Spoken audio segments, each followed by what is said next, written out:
My fiancé bragged, "I can replace you in 24 hours." During an argument, I said, "Prove it." Then I moved out that night and started dating her untouchable model friend who'd been secretly in love with me. Her 24 hours turned into 24 months of desperate dating app failures. I, 29 male, was washing dishes last Wednesday when my fiancée Kelsey, 27, decided to drop the most arrogant statement I'd ever heard in our 3-year relationship. We were arguing about her spending $1,200 on a designer bag when we were supposed to be saving for the wedding. Normal couple stuff, right? Wrong. She slammed her fresh manicure on the counter and said, "You know what, Ethan? I could replace you in 24 hours. Literally. There are guys lined up waiting for me to be single. You should be grateful I even chose you." I stopped washing, turned off the water, dried my hands slowly. "Prove it," I said. She laughed. That specific mean girl laugh she did when she thought she'd won. "What? You said 24 hours. Prove it. We're done. Clock starts now." I checked my phone. 7:23 p.m. Wednesday. Her face went through about 6 different expressions. Confusion, amusement, anger, then this smug confidence that made my decision even easier. "You're bluffing," she said. "You wouldn't leave me. You can't even match your socks without me." I walked to our bedroom and started packing. She followed, listing all the reasons I'd fail without her. "You don't even know the Netflix password. Your mom likes me more than you. Good luck finding someone who looks like me. I'm the one who got you that promotion. You're literally nothing without me." That last one made me pause. Not because it hurt, but because I realized she actually believed it. I finished packing in under an hour. 3 years, and everything I cared about fit in 2 suitcases and a backpack. While Kelsey ranted, I texted my buddy Jerome asking if I could crash at his place. But here's where it gets interesting. As I was leaving, my phone buzzed. It was Adrienne, Kelsey's best friend. The one Kelsey always called her untouchable model friend because she was too pretty for regular guys and only dates millionaires and athletes. "Adrienne, heard you're single now. Kelsey's already posting about it. You okay?" "Yeah, heading to Jerome's. She gave me 24 hours to be replaced, so." "Adrienne, come to mine instead. We need to talk." Now, Adrienne and I had always been cool. She was actually the one who introduced us 3 years ago at her birthday party. But Kelsey had made it very clear that Adrienne was off limits to even be friends with. Red flag I ignored, obviously. I showed up at Adrienne's apartment at 9 p.m. She opened the door in sweats and a messy bun, looking nothing like the Instagram model Kelsey always showed off. "Before you say anything," she started, "I need to tell you something I should have said 2 years ago." She pulled out her phone and showed me a text thread with Kelsey from 2022. My stomach dropped.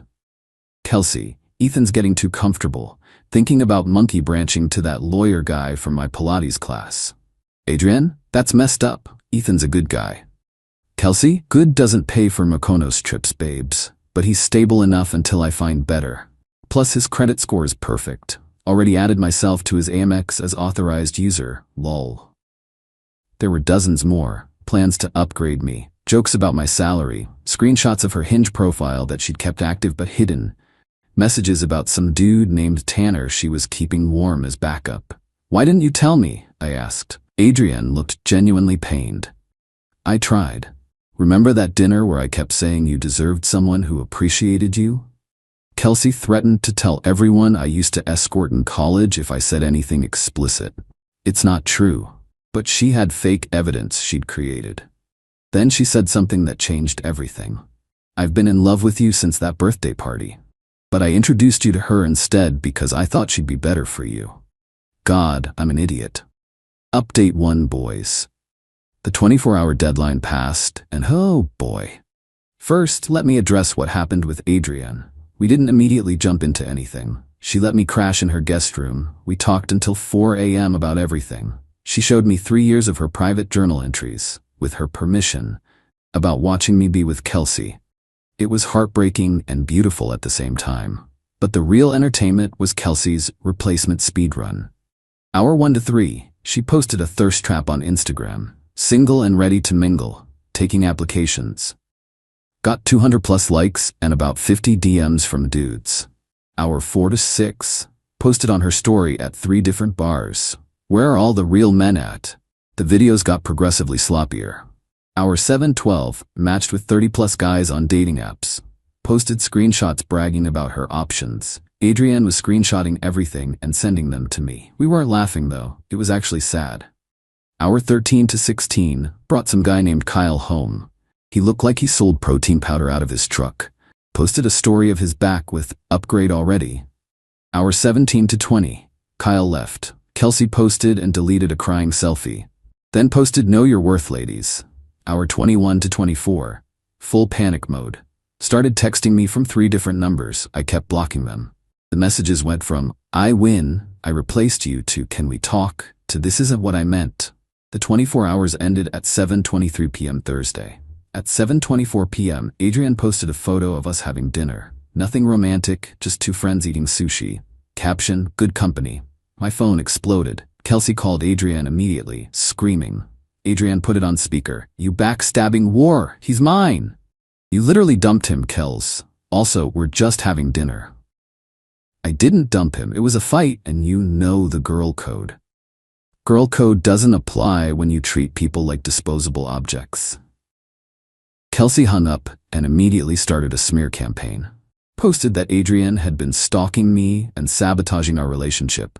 Tagged all their mutual friends. Made a whole Instagram highlight called "betrayal." Then came the text to me. "Your little rebound won't last. Adrienne only wants you to get back at me. She's been with half the city. I was testing you and you failed. My mom already bought her mother of the groom dress. You have 48 hours to apologize or I'm keeping the ring." About that ring, I'd bought it but hadn't proposed yet. It was in my apartment. We didn't live together yet. Thank God. But the best part was her mom, Diane, calling me. "Ethan, sweetheart, what's this about you abandoning my daughter?" She said she could replace me in 24 hours, Diane. I took her at her word. That's just how she expresses anxiety. You know she didn't mean it. She posted herself with another man's back on Instagram. She's grieving. Take her back. No, you'll never find another girl like her. That's literally the point. She hung up on me. Update 2, Kelsey went nuclear. First, she tried to get me fired. Called my company claiming I'd been stealing company time for dates and harassing female employees. Problem? I work from home and my boss is my cousin Rick, who's known me since I was 5. Rick called me laughing so hard he couldn't breathe. "Bro," she said, "you were, hold on, creating a hostile work environment with your toxic masculinity. You haven't even been to the office in 6 months." Then she tried the sympathy route, posted that she was healing from narcissistic abuse, and started a whole series about recognizing emotional manipulation. Her friend Brittany even started a podcast episode about it. They didn't use my name, but said certain people show their true colors when rejected. Meanwhile, Adrienne and I were actually falling for each other. Not the rebound nonsense Kelsey claimed. Real, actual feelings. We'd go on walks, she'd teach me about her photography work, I'd cook for her. Turns out I'm pretty good when someone's not criticizing every move, but we kept it completely platonic for those 2 weeks. Just friends. Until the night Kelsey showed up at Adrienne's building. It was 11 p.m. Security called up saying there was a distressed woman claiming her stolen property was in Adrienne's apartment. We looked at the camera. Kelsey, mascara running, holding a box. Adrienne told security not to let her up, but Kelsey started screaming in the lobby about how we were holding her grandmother's ashes hostage. Her grandmother is very much alive in Florida. Security asked her to leave. She refused. They called the cops. While waiting for police, she went on Instagram Live in the lobby. "I'm here trying to get my belongings from my best friend who stole my fiancé and they're calling the cops on me." About 200 people were watching, including her and her mom, who kept commenting, "Stay strong, baby." The cops arrived, asked her what belongings were being kept from her. She said, her emotional support, hair straightener, a hoodie that was basically hers, 3 years of memories, her future. The officer looked exhausted. "Ma'am, do you have any actual property in that apartment?" "My fiancé, is he being held against his will?" "He's being manipulated." They made her leave. She tried to refuse. They warned her about trespassing. She called them fascists. They escorted her out. The Instagram Live was still going. Everyone saw her get put in the back of the cop car. not arrested, just removed from property. She was scream-crying about injustice and homewreckers. The best comment was from someone named Tyler.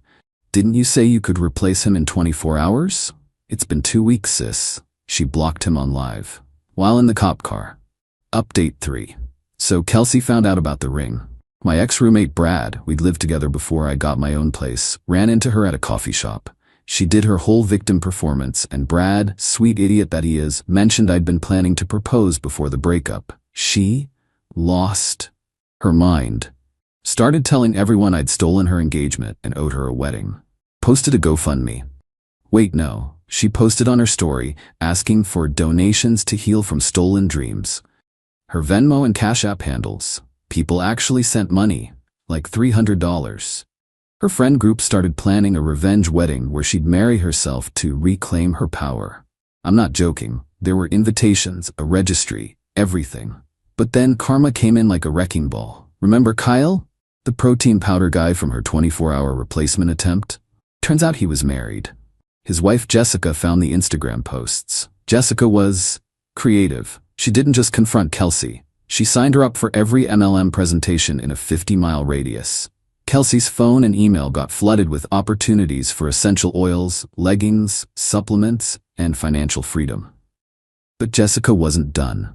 She found out where Kelsey worked, marketing firm, and sent them the screenshots of Kelsey's posts during work hours. All the thirst traps time-stamped at 2 p.m. on workdays, the live videos from the lobby incident, the seeking donations posts. Kelsey got put on a performance improvement plan. Meanwhile, Adrienne and I made it official. We didn't announce it or anything, just quietly became a couple.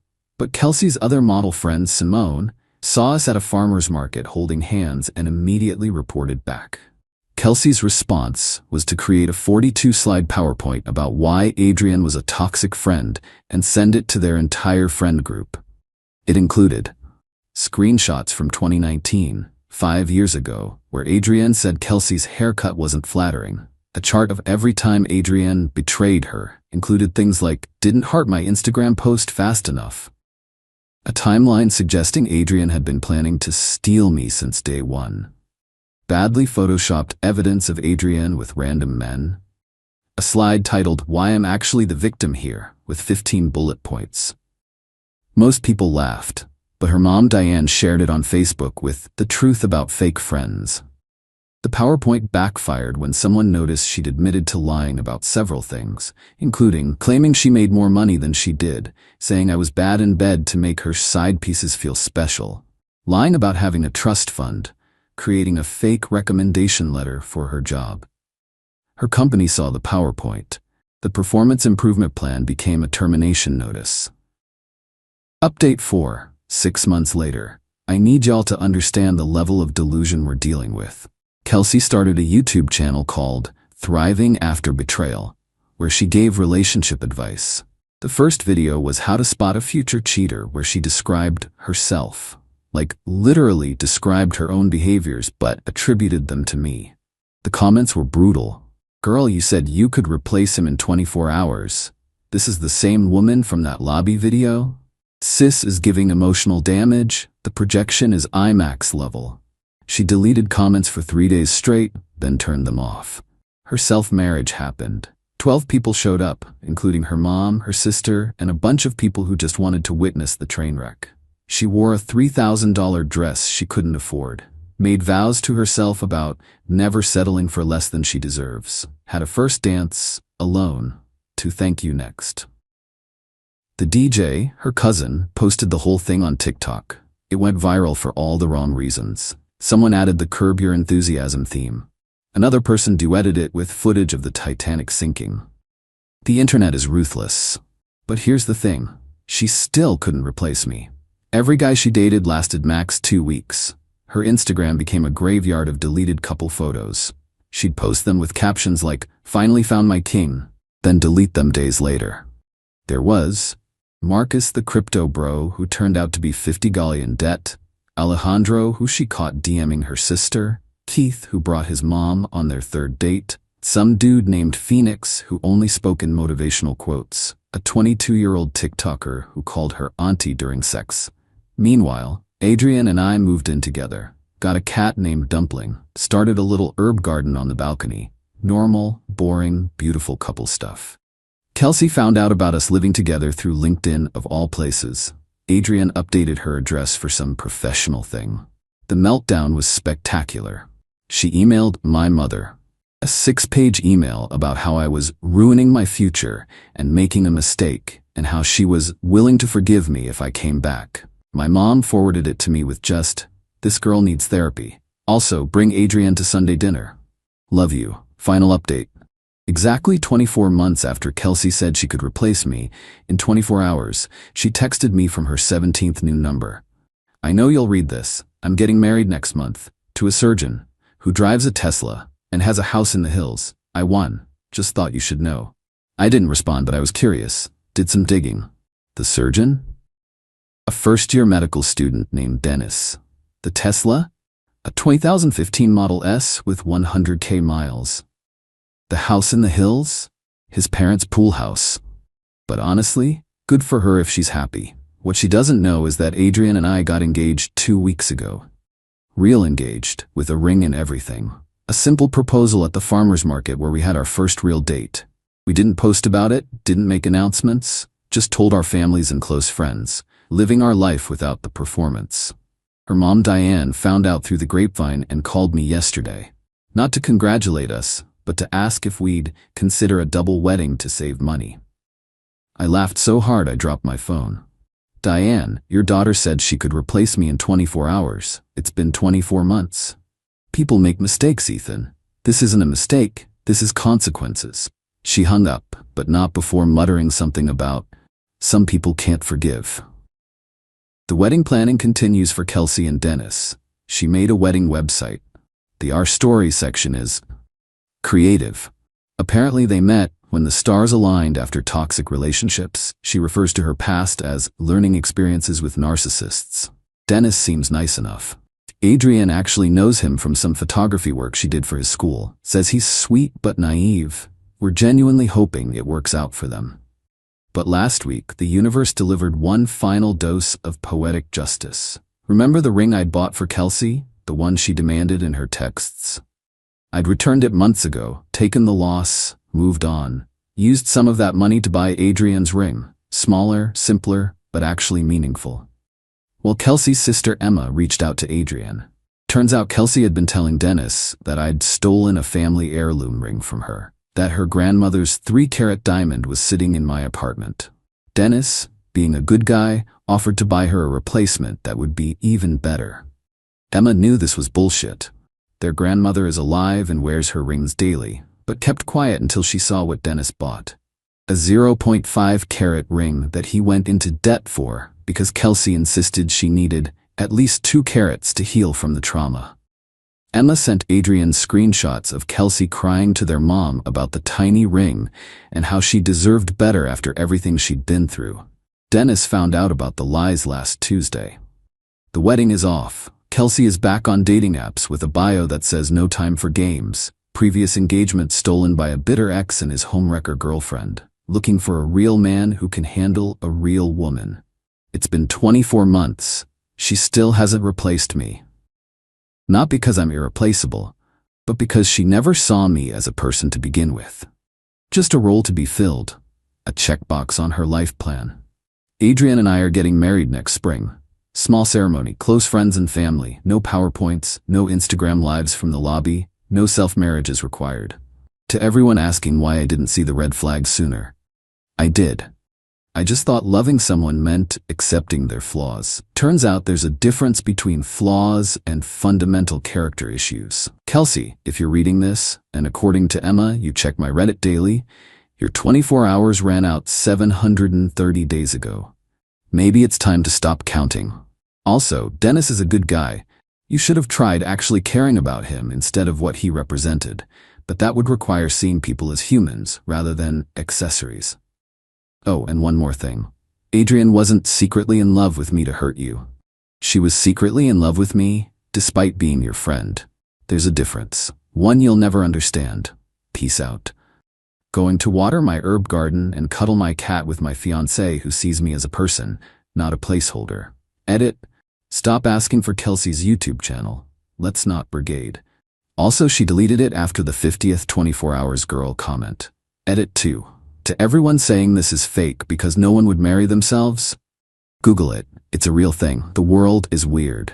Edit 3. Dennis reached out to thank me for dodging a bullet. We're not becoming friends or anything, but I wished him well. He's dating a nice girl from his study group now. Kelsey found out and posted about betrayal in the medical community. The delusion continues.